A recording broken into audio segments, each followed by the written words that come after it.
Hello, everybody.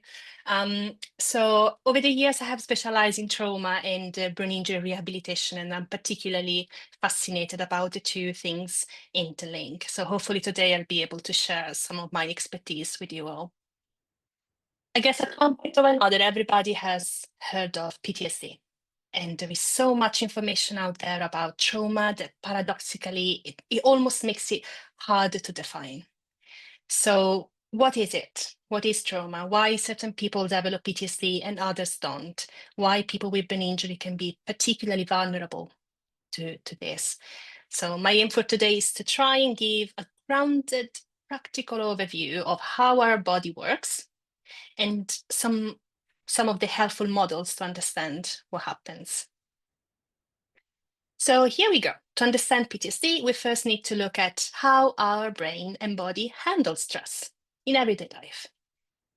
The brain can be divided in many ways, frontal lobe, occipital lobe, but one simple way to think about it is this. We've got an emotional brain, which is the subcortical region, and a thinking rational brain, which is the cortical region. You can see it clearly highlighted in the picture on the left. Now, the emotional brain, it's what we sometimes call the mammal brain, because we share it with all mammals. It's very old. It's around 200 million years old, if I'm correct. It's supposed to be fast, instinctive, and designed to keep us alive. It's the part that reacts before we even think, the one that shouts run or freeze when it senses danger. In the picture on the right, we see some key elements that form something called the limbic system. We're going to talk more about some of these structures, but just to mention a few, we got the amygdala, the hippocampus, and the thalamus. And as we dive into the webinar, you will hear more about it. Then we have the thinking brain. It's the cortex, especially the prefrontal cortex, which is particularly evolved in us as humans. This is the newer bit, only about 2 to 3 million years old. And this part is where we have you might have heard of the executive functions. It's the part that helps us plan, reason, and calm ourselves down, regulate our emotions. When stress is manageable, so on a good day, these two parts work together beautifully. But when stress becomes overwhelming, that's the trick. That's the tricky bits, like in trauma. The emotional brain takes over, and the thinking brain, the rational part, gets kind of pushed offline, doesn't have the time to think through. So that's when we react rather than reflect. And that's a big part of what happened in PTSD. So let's take a quick tour of how our nervous system works. So what happens in our body when we feel stressed? We got the central nervous system. If you look at the picture on the left, that's the brain, and the spinal cord is, let's say, the main control center. Then we have the autonomic nervous system. You have a picture on the right, which branches out from the spinal cord to the rest of the body.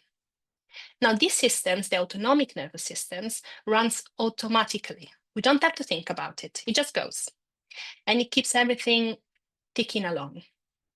The heart rate, the breathing, digestion, temperature, all of it. Now, the autonomic system has two main branches. You see here, you got the sympathetic nervous system, which activates us. This is our get up and go kind of system. It's the one that gets the gazelle sprinting across the savannah when it spots a lion. So what happens is that the blood rushes to the muscles, the heart speeds up, and digestion shuts down. Because, who needs lunch when you're running for your life, right? And then on the other side, we got the parasympathetic system. Now, this does exactly the opposite. It's the rest and recover mode. Slowing things down, helping digestion, restoring balance once the lion has gone, or the threat. So here is the interesting bit. Our body doesn't know the difference between a lion, let's say, and a stressful email, or being late for work, or a conflict, or a traumatic memory. They all trigger the same biological alarm that we're going to look at in a minute in the next slide. So normally our body smoothly moves between these two states. When we breathe in, we activate the sympathetic, so activation, and when we breathe out, we relax. It's the parasympathetic that kicks in. A way I like to explain it, I read it on in a book, which is fascinating, is why zebras don't get ulcers, if I'm correct, is that they're like these two systems, like the accelerator and the brake. So we can't press both at the same time. So our body constantly adjusts between them. So what happens in PTSD? That system, this very system, gets stuck. The body starts, remaining in survival mode, even when the threat has passed. Either constantly on high alert, that's the hyperarousal, the fight or flight state, the sympathetic system, or shutting down into freeze or collapse. Even when there's no danger, the body keeps reacting as if there is danger. And that's why it can be so hard to feel calm, to feel safe or fully present when we experience PTSD. It's, in other words, the body hasn't yet learned that the danger has passed and remains very easily triggered. It's quite tricky, isn't it? Now, the threat response. When something scary happens, the information traveling through our brain can take two different routes. It's what we call a shortcut or a highway. Let's start with the shortcut. It's short. So when the brain gets startled, it sends an emergency message straight to its fear center. And that's the amygdala that we mentioned earlier. This part of the brain works like an alarm system. It sends out a quick alert to the rest of the body to say, something's wrong, get ready. And in a split second, it has to be fast, remember it's for survival, stress hormones surge through the system. Heart rate jumps, muscle tense, digestion pauses, and we get those sweaty palms or goosebumps. All of this happens even before we even had time to think. We're literally afraid before we know that we are afraid. And that's what keeps us alive. And, when we're in danger, I'm sure you all experience when, maybe in the middle of the night, you're kind of trying to sleep, and at some point you hear some noise coming from another part of the house. What happens? Your body reacts. You start hearing very well. You're all tense up. That's your sympathetic system kicking in. That's the amygdala saying, I don't know exactly what this is about, but in the meantime, let me get everything activated. So yeah, we're on the safe side. Now, this fast route has a cost because it's so quick. It's not very accurate. It reacts before checking the facts.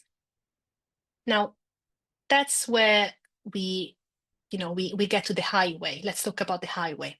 This is the slower, more thoughtful route.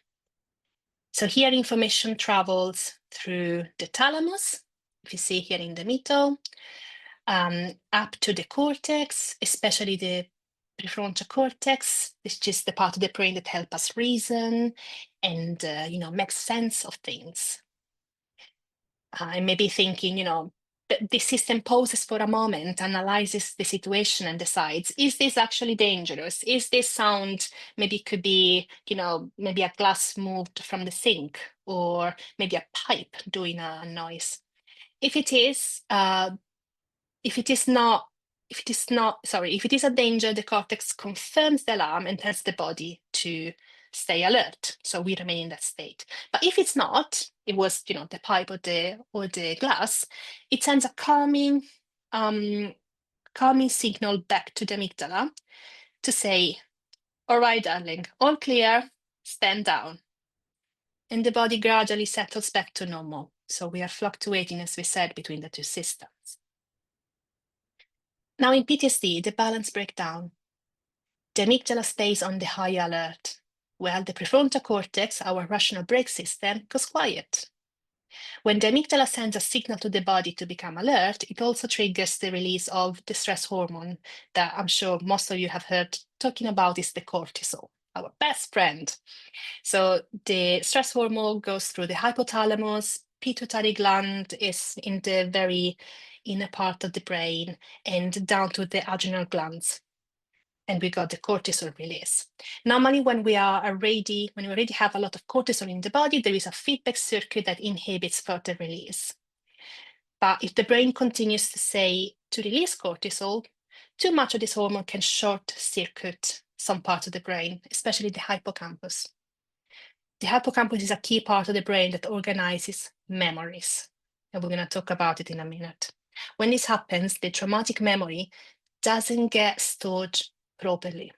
It loses its context, becomes fragmented, and can feel like it's happening all over again.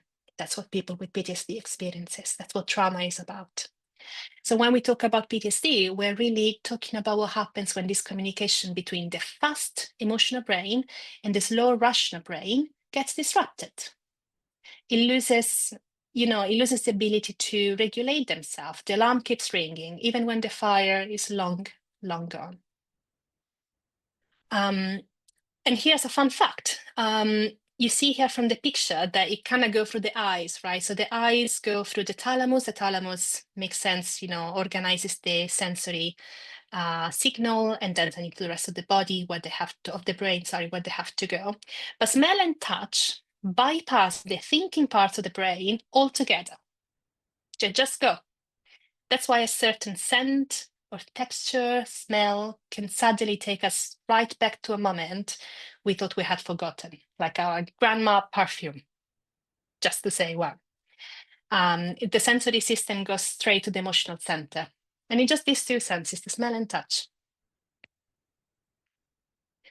Okay, so this is just a model to show the difference between the typical processing of an experience and what gets stuck, what doesn't happen with the trauma processing. You got the sensory input, through the eyes, you see someone walking dodgy, or, you smell something, you smell fire.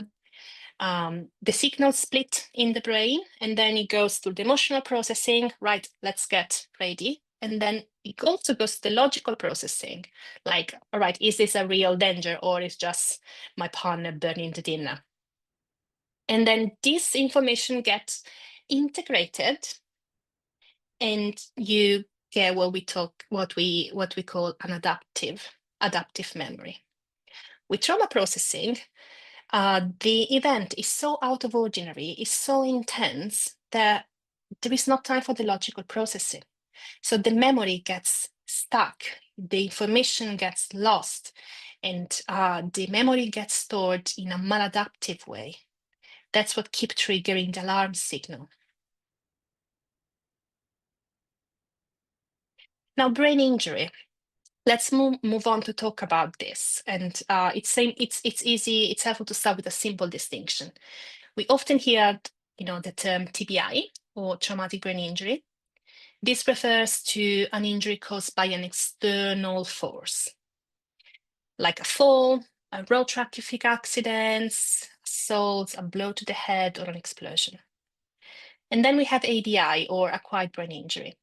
This stands for, it's kind of a broader term that includes also injuries caused by internal factors like reduced blood or oxygen supply.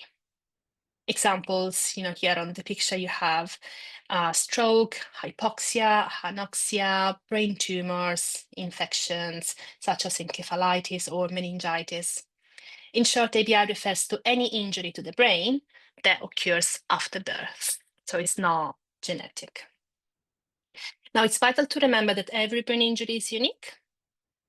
They can range from mild to severe, and even people with seemingly identical injuries, or even identical twins, that will have different brains because of how the experiences shape their brain during their life. And so they can have very different outcomes. This is influenced by their life experience, psychological processes, many, many things. Many events that cause a TBI, like car accidents or assaults, are also, obviously psychologically traumatic. And that's why we see that increased risk of developing PTSD in people with brain injury. It's the nature of the injury itself, of the event. So importantly, trauma symptoms could have been there already before the brain injury. We all have a history, right? We all have a past, and they get exacerbated, mutually interfering with adjustment processes when we talk about rehabilitation. So when we have both TBI and PTSD, recovery gets a bit more complex, but it's not absolutely not impossible. What is trauma? The word trauma actually comes from ancient Greek and means to wound or to pierce. It was first used to describe soldiers whose armor had been pierced in battle. Their defenses were literally overwhelmed, broken down. So today we use this term to describe a psychological wound, an emotional response to something so distressing or life-threatening that it overwhelms our ability to cope.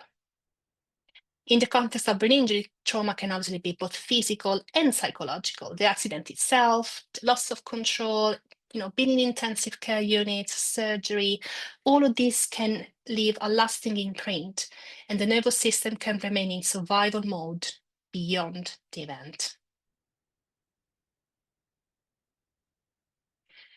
The window of tolerance is a brilliant metaphor, which was first introduced by Dan Siegel to help us understand how our nervous system manages emotions.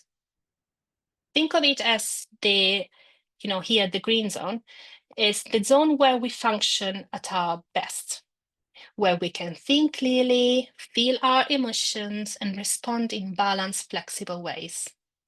When we are inside that window, we might feel stress or sad or excited, but it's all manageable. When we're pushed outside the window, either above or below, things start to feel overwhelming. On one side, we have hyperarousal, that's the fight or flight zone, anxiety, panic, anger, or disconnection, and feeling constantly on edge. And on the other side, we have the hypoarousal, that's the shutdown zone. People report feeling numb or empty. After trauma, especially in PTSD, the autonomic nervous system, the one that we talked about earlier, can become dysregulated, meaning that people are pushed out of the window, the green zone, way more easily and have trouble finding their way back. Here, we can see it a bit more clearly. In a healthy nervous system, the one on the right, our level of arousal naturally moves up and down throughout the day. As we said, between the sympathetic system, breathing in, alert, which activates us, and the parasympathetic system, breathing out, calms us down. Which is also the reason why in breathing exercises, we always say to do the out breath a little bit longer than the in breath. So this back and forth is completely normal. It's how we stay balanced and respond to life. Regulation doesn't mean being calm all the time. I always say that it means being able to stay with ourselves as emotions and the sensations comes and go. When in PTSD, the windows becomes narrower. Here on the left, you see it. It means that the fluctuations are the same, kind of, but it takes far less stress to push us into either the anxiety or shutdown, above or below. So people are operating outside of the window of tolerance. That's something you might have heard saying. Therapy helps widen the window back again. That's what we do. By working with the body, where the nervous system lives, and by gently processing the emotions, that were never given space to move through. They remain there, stuck in the emotional brain. They didn't travel all the way through to the rest of the rational brain, the cortex.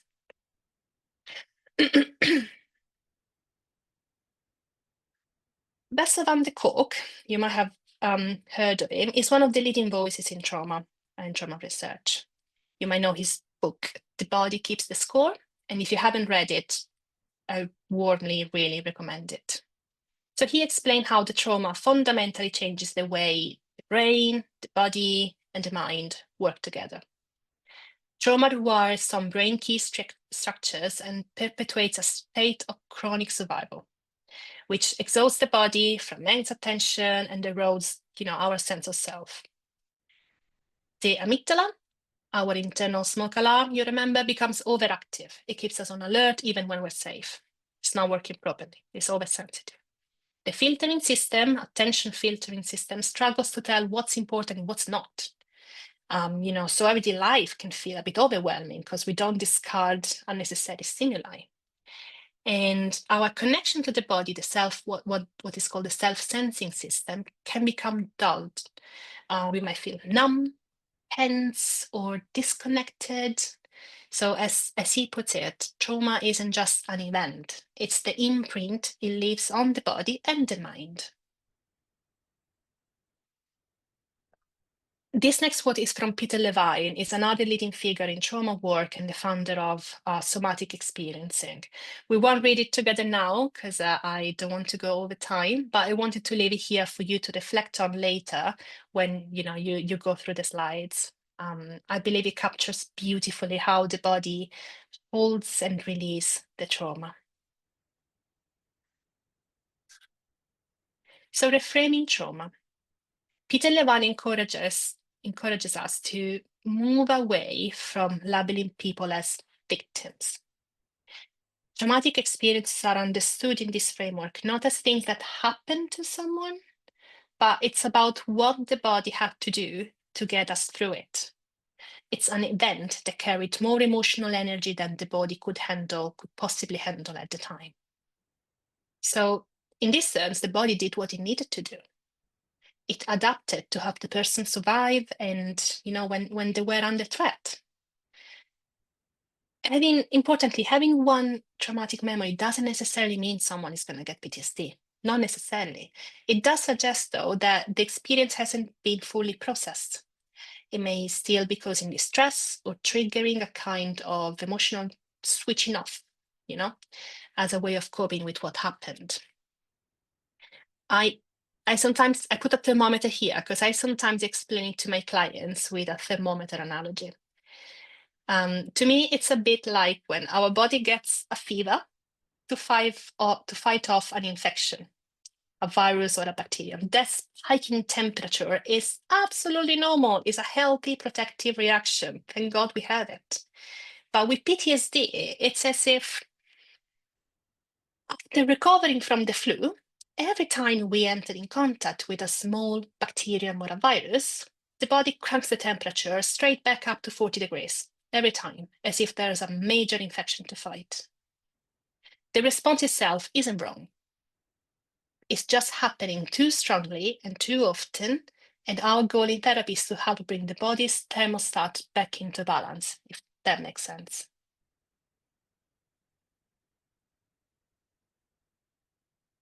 Now, PTSD in brief. PTSD is really a whole person condition. It doesn't just affect emotional thoughts, it touches every part of how someone feels and functions. Emotions and feelings are different. There may be fear, guilt, numbness. People might present with unusual behaviors in order to avoid the reminders. They can be more irritable or withdrawn from others. And we often see intrusive memories, changing in thoughts and beliefs. Sleep problems and unpleasant physical sensations are also very common. And for people with a brain injury, these symptoms can overlap with the neuropsychological effects of the injury itself, which makes recognizing PTSD and treating it a bit more complex. So at the bottom, you got a definition of PTSD according to the DSM-5, which is a diagnostic manual of mental health disorders. PTSD develops when the brain's natural recovery process gets disrupted and stuck. We talked about it. Not everyone who experienced trauma develops PTSD, said that, but for some, the memories stay vivid, intrusive, and emotionally charged to the point that they severely interfere with everyday life. That's where we talk about PTSD. PTSD is diagnosed by a mental health professionals and includes symptoms across 4 main domains. Re-experiencing the event, flashbacks, nightmares, intrusive thoughts, avoidance, making, the person makes active efforts to avoid memories, reminders, or emotions linked to the trauma. Negative mood and beliefs, so guilt, shame, emotional numbers, mistrust of self or others, and hyperarousal when we feel on edge, easily startled, irritable, or having trouble sleep and concentrating. To meet the diagnosis of PTSD, symptoms need to last more than a month and cause real disruption in daily life, at home, at work, in relationship. Without treatment, these symptoms can persist for months or even years, which is why early support makes such a difference. PTSD can touch every part of life. Families often describe it as walking on eggshells, unsure how to help or what might trigger a reaction. Over time, this can lead to withdrawal, low mood, and a loss of confidence. So recognizing these effects helps us see that PTSD is not just emotional, it's a condition that reshapes how the brain and the body function in everyday life. PTSD can develop after all sorts of events, road traffic accidents, assaults, witness something traumatic. The list can go on for ages. For people with brain injuries, the trigger is often the crash or the fall itself, but that's not the whole story. Sometimes it's what happens afterwards that leaves the biggest mark. Think about the experience of being in intensive care. Tubes, machines, bright lights, strange noises, people coming and going. It's disorienting, it's frightening, especially if you're in pain, sedated, or hallucinating with delirium. That experience alone can be traumatic and even separate from the injury itself. Many people also experience retrograde or post-traumatic amnesia, with basically gaps in memory before or after the event. So the story of what happened can feel incomplete or confusing. And some people remember nothing of the accident, but clearly recall waking up in hospital and realize that something was wrong. For many, that moment, discovering the injuries, not being able to speak or move, walk, feeling completely powerless, that becomes the target memory that carries the emotional weight. There can be no active memory of the accident, but the body remembers and is stuck.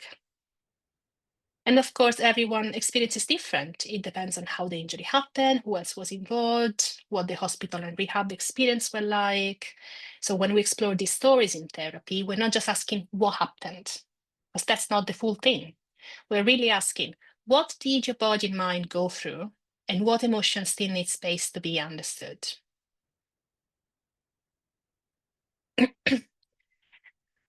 Why brain injury raises risk? And let's look at the connection. Research shows that having a brain injury can make someone more vulnerable to developing PTSD. And that's for both neurological and psychological reasons.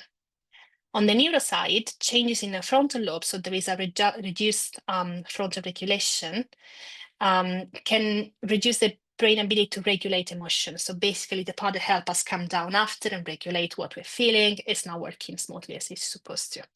Damage to the hippocampus, which helps us store memories in time and in context, can also make traumatic memories feel current, more current rather than past. The amygdala is affected, so firing off the alarm to things, what are actually is dangerous. And we also know that brain injury can disrupt the autonomic nervous system, so the system that controls, heart rate and arousal.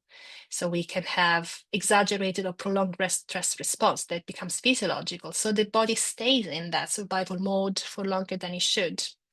On top of that, psychological factors. As for everybody, confusion at the time of the injury, loss of control, all this can amplify the sense of threat or helplessness. Last but not least, brain injury can reduce the mental resources needed to process stress and recover emotionally and make it sense of what happened. So in short, brain injury can both trigger PTSD and make it more complicated to recover from because it affects the very systems that help us feel safe and in control. Now, this slide here is just to say that distinguishing PTSD from brain injury can be tricky because some symptoms often overlap. Both can cause irritability, poor sleep, poor trouble concentrating, poor executive functioning. But PTSD is usually marked by emotional reactivity. It's, you got the nightmares, you go avoiding the trauma reminders, you got trauma-related thoughts, while brain injury symptoms are more consistent, physical, linked to cognitive fatigue. And usually a good neuropsychological assessment helps tease this apart and guide to the right support so that the good treatment can be put in place.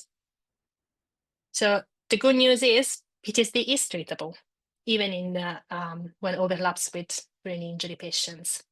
There are several effective therapies, and the strongest evidence comes from trauma-focused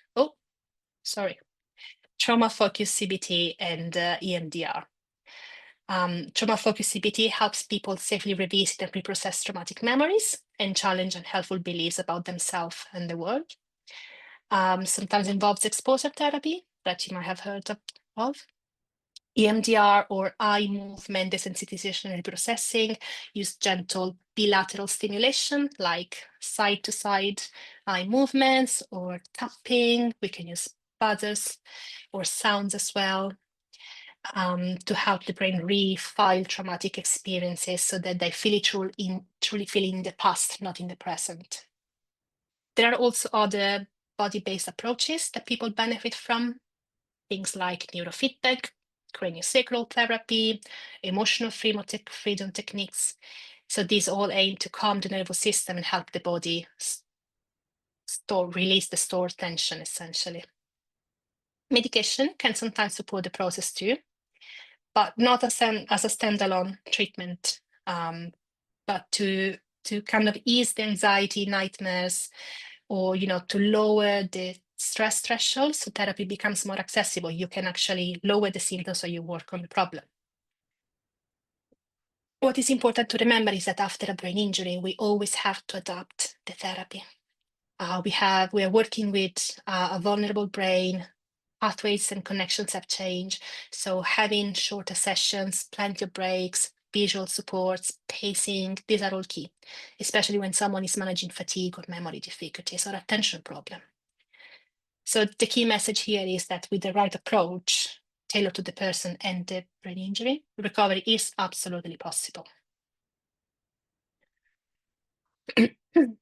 Carers and family play a vital role in the recovery after trauma or brain injury, often more than they realize, if I might say. The best support is usually simple and consistent, such as listen and validate, just being present, acknowledging how the person feels makes a huge, huge difference. Avoid pressure to talk before they're ready. Timing really matters. We all have different speed. Try not to rush in with the look on the bright side. It could be worse. It's not a big deal, because the comments are obviously well-intentioned, but they can feel invalidating when someone's still processing what happened, especially because they don't always have an understanding of why they're feeling their way. So I have clients saying to me, it feels silly. I don't understand why I feel this way. Rationally, I know I'm not under threat.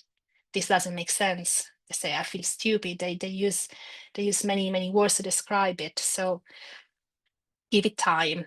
Keeping a predictable routine, help the person feel safe and grounded when everything else feels uncertain, where they're trying to understand their body, their brain, all the changes.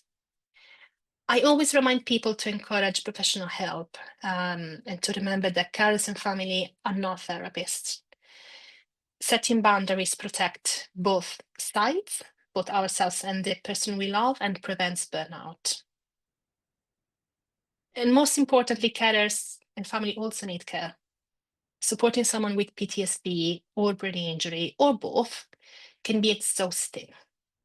So it's essential to look after your own well-being too, because you are doing all that scaffolding and that holding and, holding the frame, which is really, really tiring. So whether it's through rest, peer support, professional supervision, just look for it. And clearly, alongside therapeutic interventions, there are some self-help strategies that people can use to complement therapy. These include grounding techniques to bring attention back to the present, naming 5 things you can see or feel, for example. Breathing exercises to regulate the nervous system, focusing on slow exhale to cue the parasympathetic system. Pacing, activities to prevent spikes and crashes, yoga, keeping a journal or a creative outlet. This is useful to externalize and make sense of the experience in a different way, which is not verbal, because sometimes in brain injury, the language and the communication is affected. Connecting with others, whether through groups, peers, trusted family.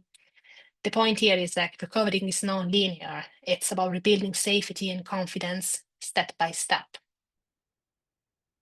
So, key takeaways from today.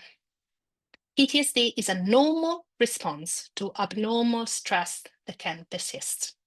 Brain injury increases the vulnerability and complexity of the situation, but with the right combination of psychological, medical, and social support, recovery is always pretty much achievable if you have the right combination. Not every brain injury equals PTSD. Not all traumatic events equal PTSD. And I think that's it. I pretty said that. Good. Thank you very much.